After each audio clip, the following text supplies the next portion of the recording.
음, 설교 내용을 좀 한번 정리를 하는 시간을 갖겠습니다. 또 다른 보혜사, 예, 사실 이 보혜사라고 하는 이제 이 말이 역사 속에서 우리와 함께 하시는 하나님에 대한 표현이에요. 이 보혜사, 이 파라크레토스라고 하는 이 말이 마태가 이야기했던, 그리고 이사야 선지자가 이야기했던 임마누엘이 우리와 함께 하시는 하나님,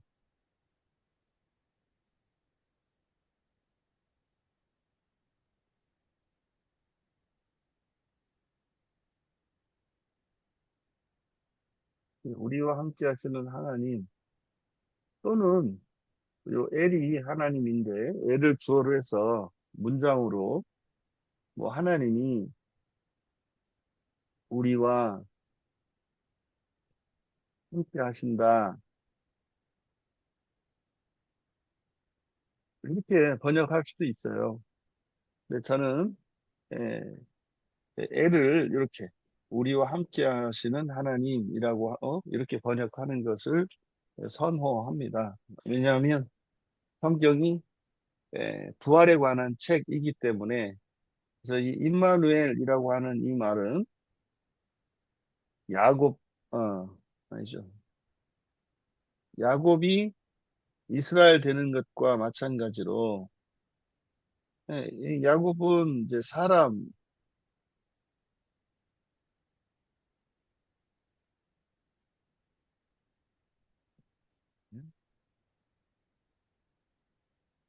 야곱과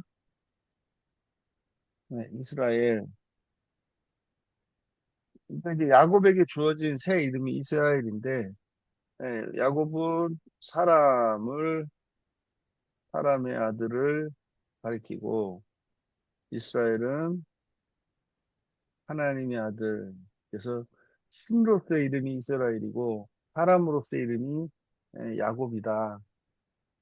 그래서 이 임마누엘이라고 할 때 이 임마누엘의 개념이 삼위일체 하나님, 삼위일체 하나님이 성부, 성자, 성령, 삼위일체 하나님인데, 그러니까 천상에 계시는 그 하나님이 역사 속에서 우리와 함께 하실 때, 그게 이제 임마누엘이란 말이에요. 우리와 함께 하시는 하나님이.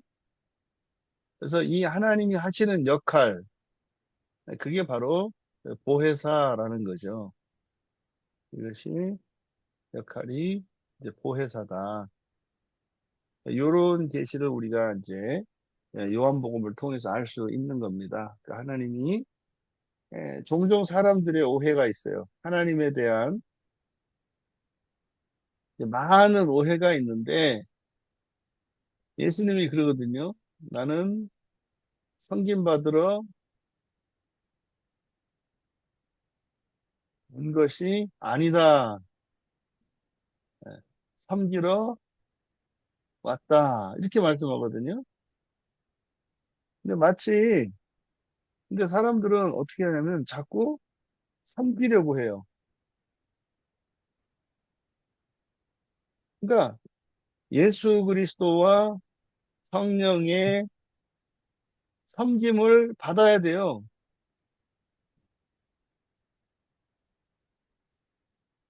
이게 사실은 뭡니까? 이 섬김을 받는 게 구원을 받는 것이고,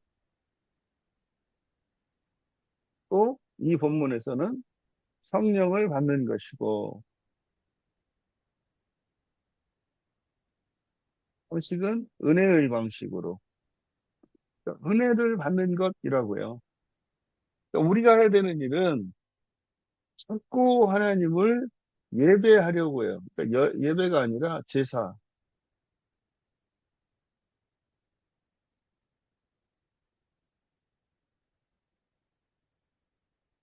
또 제사 드리려고 한다고, 이렇게. 하나님을 제사 드려서. 그러니까 더 이상은 그렇게 할 필요가 없고, 오히려 우리는 예배 시간에 사실은 성령의 또 예수 그리스도의 섬김을 받아야 한단 말이에요. 그러니까 우리는 무엇을 할 수 있는 형편이 아니에요. 지금은 우리가 온전해져야 합니다. 그래서 온전해지기까지 뭡니까? 부활이잖아요. 부활하기 전까지는 하나님의 중보적 은혜를 단적으로 받아야 된다. 그래서 이런 개념들이 임마누엘 그리고 보혜사라는 말 안에 들어가 있다. 또 이제 이 보혜사라고 하는 것은 사실은 말로 곁에서 돕는 자라는 뜻이에요. 말로 곁에서 돕는 자. 이때 말이라고 하는 것은 우리가 생각하는 말만 이거 아닙니다. 왜냐하면 말이 곧 말의 일체, 능력의 일체, 존재의 일체를 말했잖아요.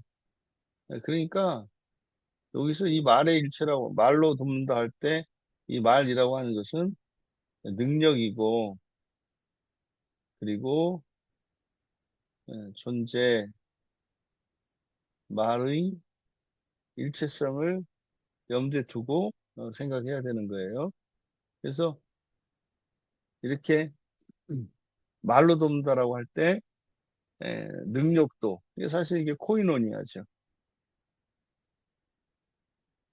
결국은 코이노니아라고요. 하나 되는 거죠. 능력이 되어 주시고 또 존재적인 일치. 그래서 말의 일치를 통해서 완전한 연합을 이루시려고 하는 거죠. 그래서 에, 이 보혜사라고 하는 말의 의미, 개념을 임마누엘과 연결지어서 여러분들이 이해했으면 좋겠고, 에, 먼저 이제 첫 번째로 지금 제자들의 상황, 예수님이 이제 지상의 에, 보혜사로서의 그리스도의 사역을 마치시고 이제 하늘로 돌아가시려고 하는데 현재 제자들의 상황이 예, 이제 빠져 있는 게 있어요. 그게 뭐냐면 성령을 믿지 않는 겁니다.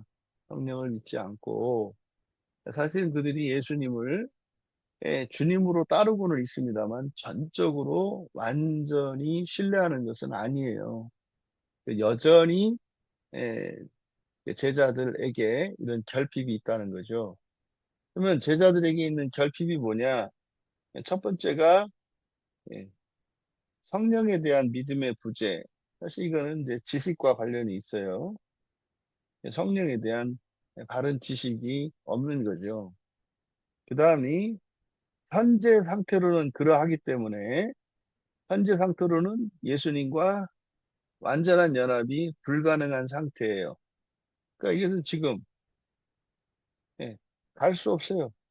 하나님 나라에 갈 수 없다. 현재 상태로는 갈 수 없어요. 이게 이제 많은 그리스도인들이 오해하는 거. 예수 믿으면 즉시 하나님 나라에 갈 수 있다고, 이렇게 착각하는 거죠. 그거는 본인들의 그냥 희망사항일 뿐입니다. 또 세 번째로는, 그러니까 예수님처럼 행할 수 없다는 거예요. 근데 이게 딜레마입니다. 그러니까 지금 떠나시는 예수님, 떠나시려는 예수님, 그러면 이제 구원의 사역을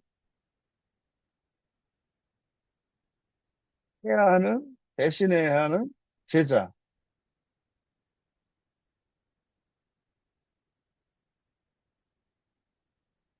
문제는 이들이 예수님처럼 그 구원의 사역을 할 수가 없어요. 이게 딜레마입니다. 그러면 이제 구원의 일의 공백이 생기잖아요. 그래서 사실은 이 딜레마를 해결하기 위해서 바로 또 다른 보혜사가 약속되는 거죠.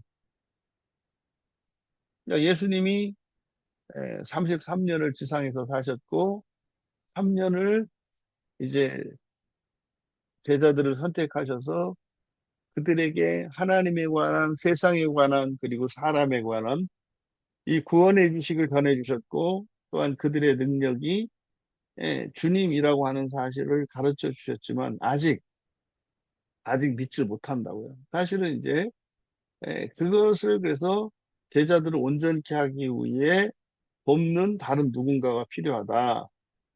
그게 바로 또 다른 보혜사 성령님이라는 거죠. 근데 이 보혜사는 항상 역사 속에 우리와 함께 하시는 하나님을 가리키는 말인데, 이 임마누엘의 하나님은 성부, 성자, 성령, 삼위일체 하나님 가운데 성자 하나님과 성령 하나님만 역사 속에서 우리와 함께 하시는 거죠. 그래서 이제 보혜사이셨던 예수님이 하늘로 올라가시면서 또 다른 보혜사이신 성령 하나님을 보내주실 것에 대해서 보내주셔서 제자들의 부족을 이런 결핍을 채우고 완전케 하실 것이라고 약속을 하는 거예요. 그러면 이제 이 본문에서 핵심이 되는 게 뭐냐? 그러니까 예수님과 일체가 되는 길. 이게 이제 예수님 안에서 구하면 예수님께서 다 이루시잖아요. 그래서 핵심이 우리들이 예수님이 하셨던 일, 다시 말해 구원의 일을 대신하기 위해서는 예수님과 일체가 되어 가야 해요. 그러니까 예수님과 일체가 되는 것은 한 번에 즉시 되는 게 아니라 예수님이 계시면 예수님 밖에 있던 우리가 점점점 이렇게 가까이 오는 거죠. 이렇게 가까이 와서 마침내 이렇게 닿게 되고, 그리고 이제 안으로 이렇게 들어가는 거죠. 점점점 들어가게 되는 거죠. 점점점. 음. 마침내 사실은 완전히 예수님 안에 들어가는 상태. 요게 부활 상태이죠. 우리가 예수님 대신 할 수 있는 그것은 사실 요겁니다. 여기서 요만큼에서 하는 거죠. 요만큼에서. 부활을 하면 어떻게 되겠어요? 완전히 예수님 안에 있기 때문에 예수님이 하신 그것을 그대로 할 수 있게 되는 거죠. 바로 이 일을 위해서 어, 이렇게 요 과정이 있죠. 음, 성령님이 오시는 거죠. 그러니까 성령님이 하시는 일이 바로 이거거든요. 이게 이제 마음 기경 아닙니까? 이 일을 위해서 성령님이 오시는 거죠. 근데 이제 방식이 어떻다? 예, 계명과 영생과 사랑을 통해서 이 안으로 들어온다 이 말이에요. 그래서 이 계명에 순종할 때 이렇게 점점점 가까이 가게 되는 거죠. 이렇게 계명에 순종할 때. 그래서 이건 단순한 이제 순종이 아니라 이것이 말의 일치로 이어지는 거죠. 말의 일치라는 것은 인격의 일치고 생각의 일치고, 그러면 이게 곧 존재 일치로 이어진단 말이에요. 그러면 당연히 능력도 일치가 되겠죠. 근데 이게 이제 선순환을 이루면서 계속 나가는 거예요. 근데 여기에 이제 무엇이 부어져요? 에, 생명, 영원한 생명이 우리에게 부어지는 거죠. 그랬을 때 사랑으로 연합이 된다고요. 성부, 성자, 성령이 사랑으로 연합해 있는 것처럼 우리도 주신 계명에 순종할 때 단순한 순종이 아니라 그 명령이 나의 명령이 되고, 다시 말해 하나님의 말씀이 나의 말이 되고, 그래서 말이 일치가 되어져 가면 존재의 일치가 일어나고, 존재의 일치가 일어나면 능력의 일치가 일어나서 마침내 부활에 이르러 완전히 예수님과 같이, 하나님과 같이 되어 창조의 일을 할 수 있는 존재로 변하는 거죠. 이제 이거를 설명하는 게 이제 사랑과 계명의 관계. 이것을 이제 예수님이 너희가 나를 사랑하면 이렇게 말씀하실 때 여기에 사용된 접속사를 통해서 불가능한 거다라는 것을 먼저 가르쳐 주세요.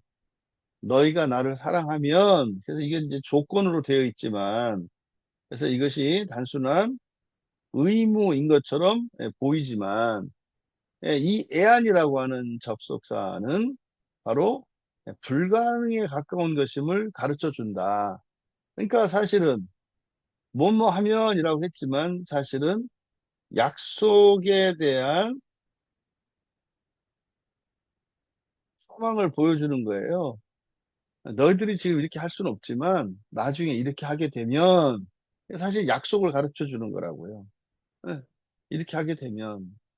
그래서 이 애안의 불가능성을 우리가 알아야 한다고요. 그러니까 불가능한 것을 하면 이라고 하니까 거기에는 뭐예요? 예, 이제 하나님과의 관계, 예수님을 아는 사람은 불가능한 것을 하면 이렇게 말씀하면 아하, 우리가 지금 저거 할 수 없지만 저렇게 할 수 있게 해주시겠다는 약속이구나. 이게 알아듣는다고요. 근데 하나님을 믿지 않고 하나님을 사랑하는 관계가 아니면 금세 낙심하고 실망하고 돌아서게 되는 거죠. 지금 현재의 상태로는 예수님을 사랑할 수 없다는 거. 이게 지금 사실 계속 예수님이 하신 말씀인 거죠. 그러면 그래, 그런 제자들이지만 어떨 것이다? 사랑할 수 있게 될 것이다. 왜요? 바로 보혜사 성령이 오셔서 그걸 도와주실 거라고 하는 거죠. 이제 이걸 이제 뒤에서 이야기를 합니다만, 그러면 이 사랑과 이제 연합관계, 사실은 존재의 일치라고 하는 것은 바로 서로 사랑하는 관계를 말하는 거예요. 서로 사랑하는 관계. 그래서 예수 안에 있다라고 하는 말은 사실은 예수님을 사랑한다는 말이에요. 성부, 성자, 성령 삼위 하나님도 성부, 성자, 성령 이 하나님도 일체이신데 삼위로 계신 성부, 성자, 성령이 일체라는 거예요. 그래서 바로 이 일체라는 것은 사랑을 말하는 거죠. 그러니까 이건 이렇게밖에 설명할 수가 없어요. 성부 하나님, 성자 하나님, 성령 하나님이 계시는데 사랑으로 일치된다. 그냥 이거는 믿음으로 받아들이는 수밖에 없어요. 그러니까 뭐 예를 들어서 밀가루 반죽 두 개가 있어요. 근데 그거를 합치면 완전히 하나가 될 수 있겠습니다만 사실은 완전히 하나 되는 거 아니죠. 왜냐하면 양이 늘어나잖아요. 양이 늘어난다는 거죠. 예, 하나 된 게 아니라 서로 다름이 하나로 그냥 합쳐졌을 뿐이죠. 이게 완전한 존재의 일치로 변한 건 아니라고요. 그래서 이 사랑으로 삼위 하나님이 일체를 이루시는 거기 때문에 우리가 예수 안에 있다는 것은 예수님을 사랑한다는 것이고 또 예수님 안에 있다는 것은 성부, 성자, 성령에서 성자 안에 있으니까 우리도 성자를 통해서 삼위 하나님의 연합 속으로 들어가는 거죠. 그래서 결국 너희가 나를 사랑하면 그랬을 때 그는 너희가 삼위일체 하나님과 연합하면이라는 의미가 된다는 거죠. 그래서 이제 우리들이 많이 오해하는 게 보통 삼위일체 하면은 이거는 이제 사람과는 상관이 없는 하나님에 관한 계시로 우리들이 그렇게 이제 배웠고 그렇게 알고 있습니다만 요한복음을 통해서 우리가 새롭게 발견하게 되는 것은 바로 이 삼위일체성, 삼위일체에 대해서 이야기하는 이것은 우리들에 대한 계시라는 거죠. 그래서 예수 안에 있을 때 이것이 우리에게 일어나는 것이 바로 삼위일체 속으로 들어가는 거다. 그래서 이 사랑과 연합이라고 하는 것은 서로 의존적이라는 거예요. 사랑할 때 연합되는 거고, 예, 연합됐다라고 하는 것은 사랑하는 것이고, 그 사랑하면 일체가 되고, 또 일체가 되면 함께 행한다. 예, 예수님은 선상에서 예, 기도를 이루어 주세요. 우리가 기도와 간구를 하면 예수님이 그 기도를 이루어 주신다고 했잖아요. 왜? 사랑하니까. 우리의 기도는 곧 예수님이 원하는 거인 거잖아요. 그러면 지상을 살아가는 우리 신자는 뭘 하는가? 우리는 기도하고요. 그 다음에 계명을 지킨다고요. 우리가 계명을 지키는 거나 예수님이 이루어 주시는 거나 똑같이 행하는 거예요. 예, 하는 일이 다른 것뿐이죠. 근데 이것이 뭘 통해서 이루어진다? 기도를 통해서. 기도를 통해서. 그래서 다시 한번 이야기하지만 이 기도는 약속의 기도와 그리고 필요의 기도.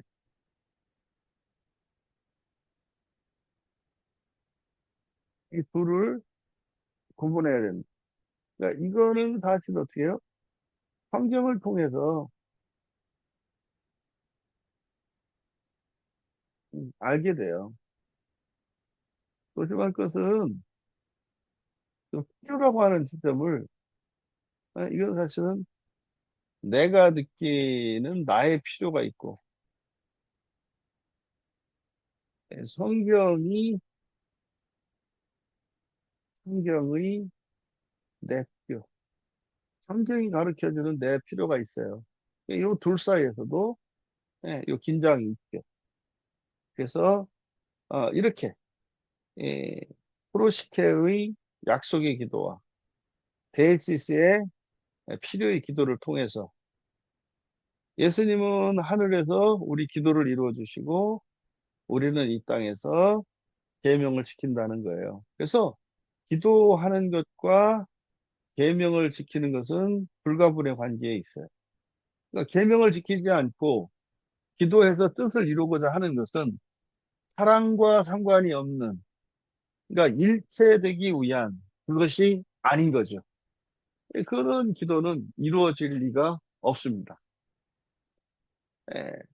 그 다음에 이 요한복음에 독특한 것이 있는데, 계명을 예수님께서 나의 계명이라고 하신다는 거예요. 나의 계명. 이거는 요한복음 13장 34절에 나온 이제 새 계명을 가리키는 말인데, 이거는 서로 사랑하라. 이게 옛 계명으로서의 사랑의 계명은 일방적으로 너는 사랑해라라고 하는 거지만 이제는 상호적 사랑의 계명으로 바뀌었다는 거. 그리고 수준에 있어서 사람이 아니라 예수님 수준이라는 거. 이게 이제 새 계명의 핵심입니다. 이때 이제 구약에 있는 계명, 여기 이제 계명이라고 번역된 단어가 히브리어로는 이제 미츠바이고요. 새 계명에서 예수님의 계명할 때 헬라어로는 엔톨레. 같은 말입니다. 하나는 뭐 히브리어고 하나는 헬라어인 것뿐이지 의미는 같다고요. 미츠바는 여호와의 계명인 거죠. 옛 계명이니까. 근데 엔톨레는 예수님의 계명인 거죠. 그럼 이거를 예, 방정식으로 풀면 여호와는 예수가 돼요. 왜냐하면 계명 같잖아요. 그러니까 요 앞에 있는 여호와와 예수님은 한 분이시라는 거죠. 그래서 이제 옛 계명과 새 계명, 사실은 첫 창조가 사람 창조거든요.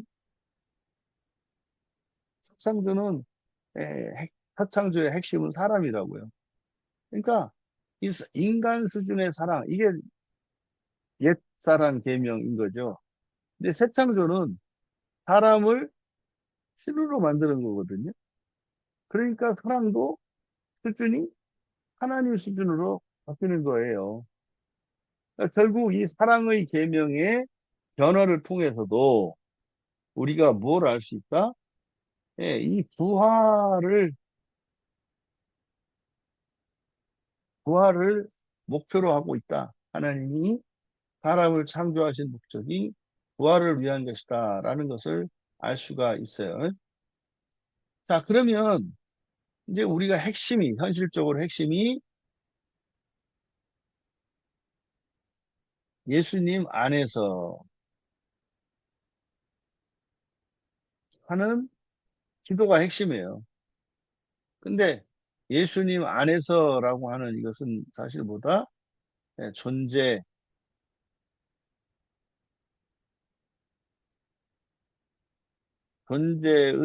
일치를 말하는 거라고요. 예수님 안에서라는 것은. 그래서, 근데 이거는 현실적으로 불가능하다. 그래서 예수님께서 내가 구하겠다. 자, 요 카고, 우리말 성경에 생략되어 있는데, 이 카고라는 것은 뭐다? 불가능한 상태에 있는 제자들과 사람들에 대한 해결책인 거예요. 그러니까, 불가능한 것을 하면이라고 말씀하셨기 때문에, 그걸 가능하게 하기 위해서, 예수님이 어떤 대책을 세웠다는 거죠. 그래서, 여기서 또 내가 아버지께 구하겠다. 그러니까 그래서 내가 아버지한테 구할 거야. 그러니까 너희들이 할 수 없기 때문에 내가 아버지한테 구할 거야. 근데 이 표현은 바로 카고를 통해서 이 불가능성에 대한 예수님의 대책 또 그 중보를 나타내고 아버지께 구하겠다라고 할 때 이 구한다라고 하는 이 에로타오라고 하는 말은 막 얻어내기 위해서 부탁하는 게 아니라고. 그래서 이거는 바로 성부와 협력하는 것임을. 이게 이제 결국 우리들의 기도를 이루는 것은 성부 하나님과 성자 하나님이 함께 협력하시는 것임을 나타내려고 이렇게 표현한 거다.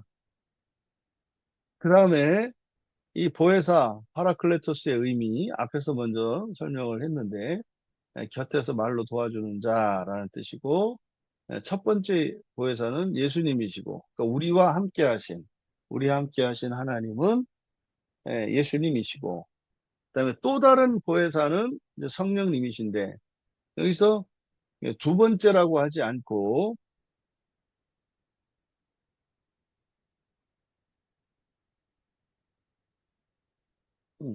두 번째라고 하지 않고 또 다른이라고 하는 것은 같은 보혜사이심을 하지만 다른 그래서 성령과 성자가 하나님이시지만 인격으로서는 또 다른 하지만 같은 이걸 나타내기 위해서 첫 번째와 또 다른을 사용했다.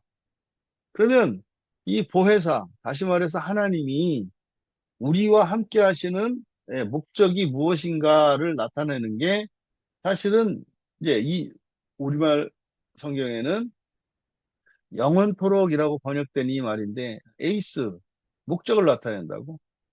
에이스, 위하여 또는 안으로 아이오나 시대거든요. 그러니까 그 시대를 위하여. 그러니까 하나님이 우리와 함께 하시면서 곁에서 말로 도와주시는 하나님의 능력으로 도와주시는 목적이 그 시대를 위한 것임을 가르쳐 준다. 그러면 그 시대가 뭐냐? 그 시대가 뭐냐? 그러니까 이거를 이제 요한계시록 20장의 언어로는 이걸 천년왕국이라고 한다. 이것이 이제 신자들에게 있어서는 인성이 신성으로 바뀌는 본성의 변화를 의미한다. 그러면 또 이제 진리의 영과 세상의 대조가 나오는데 이것은 사실은 이제 신자들의 상태를 말하는 거예요.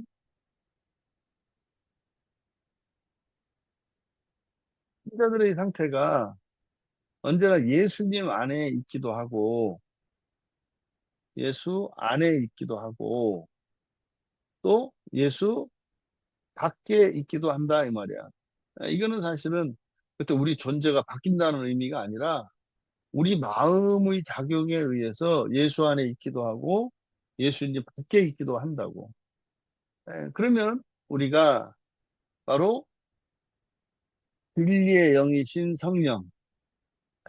그래서 이 진리의 영이라고 했을 때, 이 말에서도 우리가 삼위일체 진리를 알 수가 있는데, 왜냐하면 성경에서 성부 하나님을 진리의 하나님이라고 하고, 성자는 진리라고 얘기를 하고, 또 성령님을 진리의 영이라고 표현을 해. 그러니까 결국 이 세 가지를 다 합쳐보면 삼위일체라고 하는 것은 진리의 일체인 것을 우리가 알 수 있다는 거지. 그럼 이걸 통해서 우리가 그 진리를 우리의 것으로 받아들이면 어떻게 되냐 이 말이야. 그럼 우리도 삼위일체 속으로 들어간다는 거죠. 그럼 그 진리가 뭐냐? 성경이죠, 성경. 그래서 이 성경에 기록된 말씀에 담긴 진리를 통해서 하나님과 하나 되는 것임을 가르쳐 준다. 그러면 여기서 이제 세상과 신자의 구별점이 나오는 거예요. 예, 이게 신자라고 하는 것은 성령을 받을 수 있는 사람이고, 세상은 성령을 받지 못하는 거다 이 말이죠. 그러면 왜 누구는 받고 누구는 못 받는가? 그것을 이제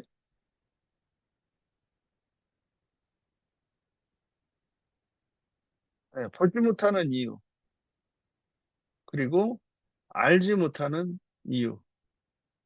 이건 결국 보지 못하고 알지 못한다라고 하는 것은 믿음에 관한 얘기인데 결국 믿음과 참 지식이 없다는 것을 의미한다 이 말이에요. 그러니까 참 지식은 저는 이해할 수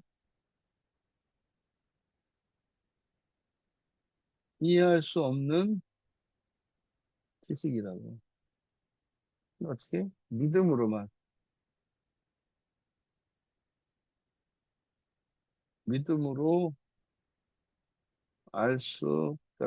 알 수 있는 지식이 참 지식이라고. 참 지식은 사실은 부활의 지식이지. 예수 그리스도에 관한 지식이니까 부활의 지식이라고. 그러면 어떻게 되느냐? 세속성에 매여 있게 된다. 그러니까 뭐 예수님을 믿고 세례를 받았음에도 불구하고 사람들이 성령을 받지 못하는 이유 바로 이 세속성이라고 그래요. 그럼 이제 성령을 받을 수 있는 신자의 지금 뭐냐? 참지식과 믿음을 가지고 있는 거지. 그래서 부활과 새 창조에 대한 지식, 그리고 본성의 변화에 대한 그 가능성을 믿는 거. 그랬을 때 현재로 함께 하시고 그리고 미래로 안에 계실 것이라는 약속이 주어진 거야. 이걸 통해서 우리가 계속 예수님 안으로 다시 말해 삼위일체 연합 속으로 존재론적으로 일치하게 된다는 거지. 그 다음에 성령의 충만의 역동성. 그럼 이게 이제 우리가 성령님이 결국 우리를 변화시키는 건데 그 과정을 살펴보면 맨 처음에 성령을 받고요. 성령을 받아요. 그러면 이제 본성의 변화가 일어난다고. 물론 이 과정에도 이 중간에도 영적인 시험이 있어요. 영적 시험이 있다고요. 이 안에. 그럼 이제 본성이 변화되면 결국 에, 우리의 인성이 신성으로 바뀌는 일이 일어납니다. 그러면 우리의 마음이 그릇이 커져요. 이걸 이제 물질적으로 설명을 한 거예요. 이렇게. 그러면 꽉 채워졌던 성령이 그릇이 커지니까 빈 공간이 생기잖아요. 그러면 새로운 결핍이 생기고 그럼 또다시 성령을 받아야 되죠.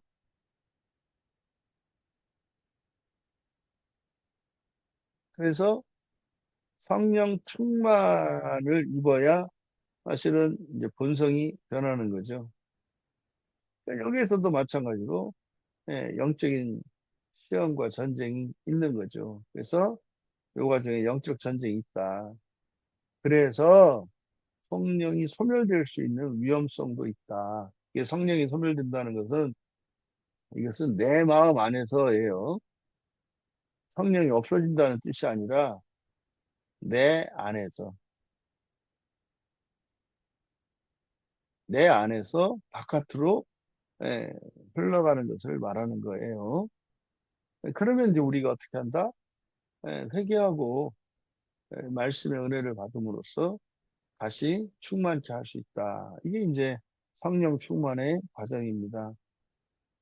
그래서 원래 그리스도인은 이 세상을 살아가는 동안 지속적인 성장을 해야 된다고요. 어떻게? 성령을 계속 받고 성령 충만을 받으면서 본성의 변화가 되고 마음그릇이 커지고 이런 과정들 또 때로는 우리가 시험에 들어서 우리의 마음에 구멍이 생겨서 성령이 내 안에서 바깥으로 흘러가시는 일들도 일어나죠. 근데 그 또한 성령이 계시는 자리에서는 구원의 역사가 일어나니까 누군가를 구원한다. 하지만 나 개인으로 보면은 나로부터 성령이 빠져나가는 것이기 때문에 그 유익을 누릴 수가 없는 거죠. 그래서 이런 방식으로 우리들이 계속 충만과 성장의 사이클이 반복이 됩니다. 이렇게 하면서 아까 그림을 그렸던 것처럼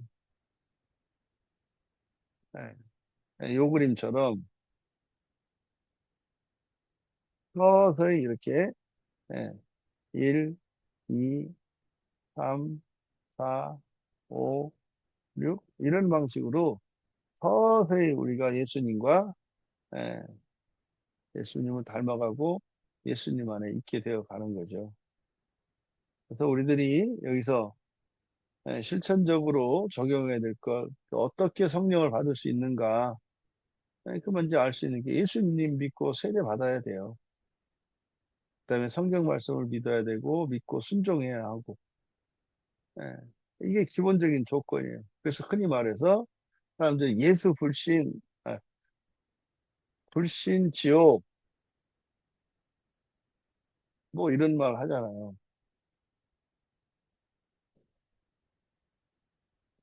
불신 지옥, 뭐 예수 천국 할 때 이 예수 천국이라고 하는 말이 사실은 욕을 말하는 거죠.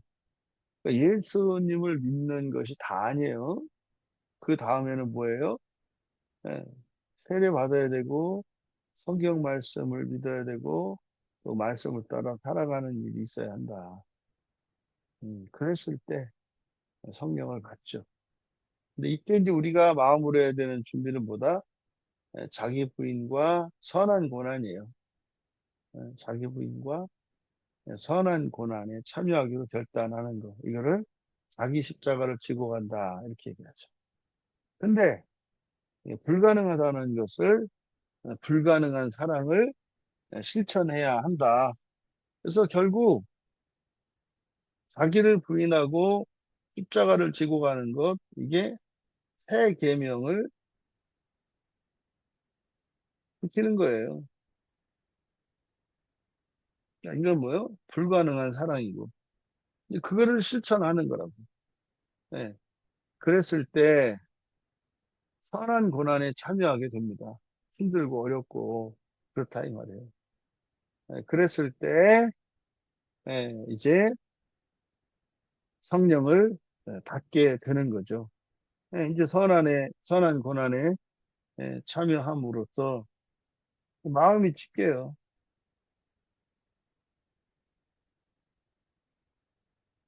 그러면 거기에 성령이 부어지는 거죠. 그러면 이제 그 성령이 이제 우리와 함께 하시는데 어떻게 우리와 함께 하시는가? 예, 성경 말씀으로 우리와 함께 하세요. 뭐 여러분 집에도 있고, 여러분 들고 다닐 수도 있고, 뭐 요즘 같은 경우에는 스마트폰에 어플로 성경 말씀을 설치해서 가지고 다니시죠. 그러니까 성경 말씀으로 현재적으로 함께 해요. 그 다음에 또 하나, 이미 우리 안에 계시죠. 어떻게? 성령으로, 영으로 우리 안에 계세요. 근데 우리가 어떻게 된다? 계속해서 성령을 받아야 된다 그랬잖아요. 그게 바로 예, 성례를 통해서, 다시 말해서 세례의 성찬을 통해서 성령을 계속 받아야 한다. 그러면 결국 우리가 성령을 받고 예수님 안에 있고 성령님이 우리 안에 있고 결국 우리가 삼위일체에 들어가는 거거든요. 그리고 우리의 삶은 삼위일체적 삶이어야 하는 거예요. 그러면 삼위일체적 삶의 핵심은 뭐다? 계명과 사랑의 순환이라고요. 사랑하라고 하신 새 계명, 또 구약의 옛 계명 이런 것들을 순종하려고 한때 사랑하게 되고 그 사랑하게 되면 연합이 되니까 그러면 당연히 하나님의 생명이 우리에게 흘러 들어오는 거죠. 그래서 이 사랑이라고 하는 것은 항상 뭐다? 책임과 의무가 있다. 왜? 계명을 통해서 우리가 하나님을 사랑하게 되니까. 그래서 우리 광야교회 공동체는 성령 충만한 공동체가 되었으면 좋겠고 정말 사랑으로 하나 되는 교회. 조심할 것은 이때 사랑한다라고 하는 게 뭐 좋은 이런 거 아니라 했어요. 아프다는 거예요. 아프고 힘들다는 걸 말하는 거예요. 그래도 포기하지 않는 거예요. 그게 사랑으로 하나 된다는 의미입니다. 근데 이제 사실은 이게 첫째 부활이라고 하는 목표가 있지 않고서는 이걸 견딜 수가 없어요. 뛰쳐나가죠. 못하죠. 그래서 우리 광역의 공동체는 성령 충만한 공동체로 사랑으로 하나 되고 첫째 부활을 위해서 준비하며 나아가는 거룩한 공동체가 되었으면 좋겠다. 결론적으로 이제 또 다른 보혜사뿐만 아니라 또 함께 하시는 보혜사, 성경이죠. 예수님의 말씀. 그래서 보혜사와 함께하는 삶, 이것이 삼위일체적 삶이다. 보혜사 두 분이 계시다는 거, 예수님과 성령님.